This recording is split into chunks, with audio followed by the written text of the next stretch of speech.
Good morning बच्चों। आज हम वर्कशीट 9 दिल्ली के सुल्तान द दिल्ली सल्तनत क्लास 7th के लिए पढ़ेंगे। आज की वर्कशीट में हमें पढ़ना है कि दिल्ली के सुल्तान कौन कौन थे, वह हमें इतिहास की जानकारी किन चीज़ों से मिलती है, त्वारिख क्या होता है, त्वारिख किसने लिखी और दिल्ली पर किन किन राजाओं का शासन हुआ। और इसके अंत में हम प्रश्न उत्तर पर भी चर्चा करेंगे। यह वीडियो आपके लिए इंग्लिश व हिंदी दोनों में बनाई गई है। आइए चलिए देखते हैं आज की वर्कशीट का सबसे पहला टॉपिक। बच्चों, आप जानते हो कि आपको हिस्ट्री के बारे में या अपने कल के बारे में कुछ जानना हो तो कैसे जानते हैं? हम डेट से जानते हैं। हमने जैसे आपके दादा पूर्वज वगैरह जो थे, उन्होंने अपने क्या क्या क्या बनाया आपके लिए, तो उनके रखे हुए सिक्कों से, उनके बनाए हुए घरों से पता चलता है। तो ऐसे ही हमें अपने इतिहास के बारे में, अपनी हिस्ट्री के बारे में हमें अभिलेख, इंस्क्रिप्शंस, कॉइन, सिक्के, ज्योति स्थापत्य कला यानी आर्किटेक्चर से पता चलता है कि पहले के ज़माने में महल राजाओं के कैसे होते थे, उनका व्यापार किससे करते थे। तो ये उस समय की बातें थी कि इतिहास के बारे में जानकारी हमें सिक्कों से, बिल्डिंग से, आपके अभिलेख, इंस्क्रिप्शन से मिलती थी। लेकिन ये सब बातें क्या कहलाती हैं? हिस्ट्रीज कहलाती हैं, यानी इतिहास कहलाती हैं। यानी बीती हुई बातें इतिहास कहलाती हैं। और इतिहास की जानकारी के लिए हमें कुछ पुस्तकें उस समय लिखी गई थी, जैसे तारीख हो गई, त्वारीख हो गई। और ये सब किस में लिखी गई थी? पर्शियन यानी फारसी भाषा में लिखी गई थी, जो कि उस समय दिल्ली सल्तनत की ऑफिशियल भाषा थी। आइए चलिए देखते हैं त्वारीख क्या था और किसने लिखी थी। त्वारीख के लेखक जो है सचिव, प्रशासक, कवि और दरबारी होते थे, जो बहुत पढ़े लिखे होते थे। और वो उस समय की होने वाले इवेंट्स के बारे में और राजाओं के बारे में कि राजाओं को कैसे शासन चलाना चाहिए, उससे संबंधित सलाह देते थे। तो ये उन लोगों ने लिखी थी।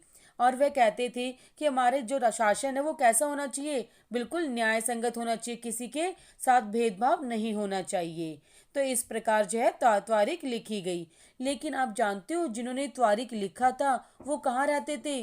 वो तो राजा के महल यानी कि दिल्ली में रहते थे, लेकिन वो गांव से बहुत दूर रहते थे। शायद ही बहुत ही कई बार गांव गए हो। तो इसीलिए उनकी किताबों में गांव के बारे में भी संपूर्ण जानकारी बहुत ही कम देखने को मिलती है, क्योंकि उन्हें गांव जाने का एक्सपीरियंस बहुत कम था। और ज़्यादातर वो ऐतिहासिक घटनाएं किसके लिए लिखते थे? राजा से ढेर सारे इनाम इकराम पाने के लिए लिखते थे। और उनको लेखक अक्सर शासकों को जन्मसिद्ध अधिकार, लिंग भेद यानी जेंडर पे आधारित जो डिस्क्रिमिनेशन है, उससे आदर्श समाज व्यवस्था बनाए रखने की सलाह देते थे कि हमारा समाज जो है 4 क्षेत्रों में बटा हुआ है, ब्राह्मण, क्षत्रिय, वैश्य, शूद्र। तो इसके आधार पे ही हमारा शासन चलता रहना चाहिए। लेकिन कुछ लोग इनके विचारों से सहमत नहीं होते थे, क्योंकि वो गांव से दूर रहते थे और वह वर्ण व्यवस्था जो थी उस समय की उसके विरुद्ध थे। इसीलिए और ये क्या करते थे? राजा से इनाम पाने के लिए लिखते थे, इसलिए लोग इनके कुछ खिलाफ भी थे। आइए चलिए देखते हैं कि दिल्ली के शासन कौन कौन से थे, शासक कौन कौन से थे। दिल्ली में कई प्रकार के राजपूत वंश आए, जिसका एक टेबल के द्वारा दिखाया गया है।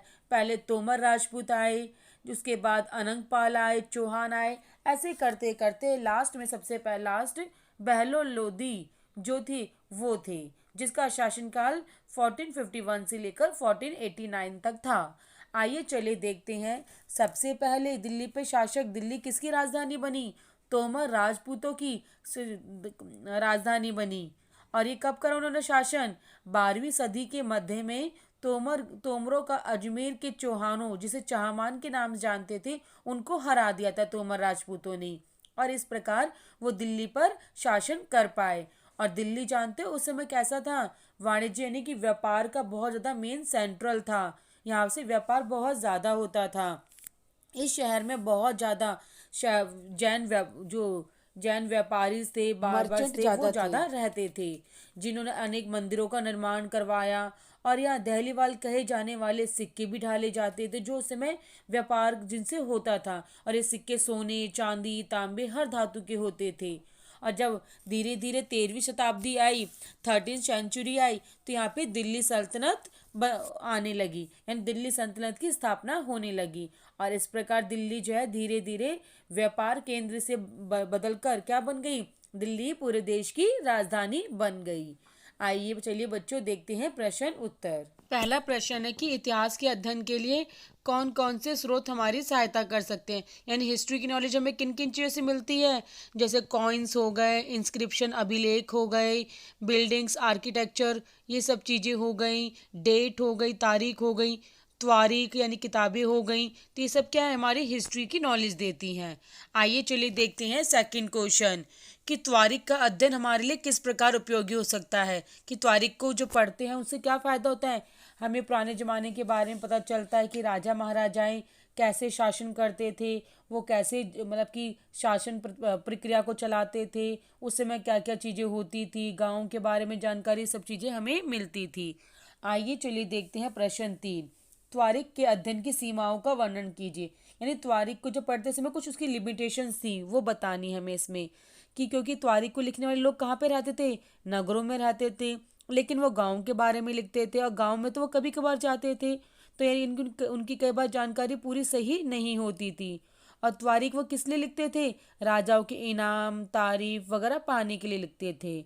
और उस वो कई बार अपने जो त्वारीख लिखते समय जो जेंडर डिस्क्रिमिनेशन था, कास्ट डिस्क्रिमिनेशन, उस पे आधारित कहते थे कि समाज होना चाहिए।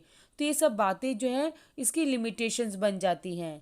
इसके बाद देखते हैं कि पता लगाइए दिल्ली में स्थित कुतुब मीनार किस किस ने बनवाया, और इसके बारे में कुछ जानकारी भी बच्चों आपको लिखनी है। जैसे कुतुब मीनार कुतुबुद्दीन ऐबक ने बनवाया, उसके बाद उसे किसने पूरा करवाया, या किस उससे पहले किसने काम करवाया था, तो इसकी जानकारी बच्चों आपको स्वयं लिखनी है।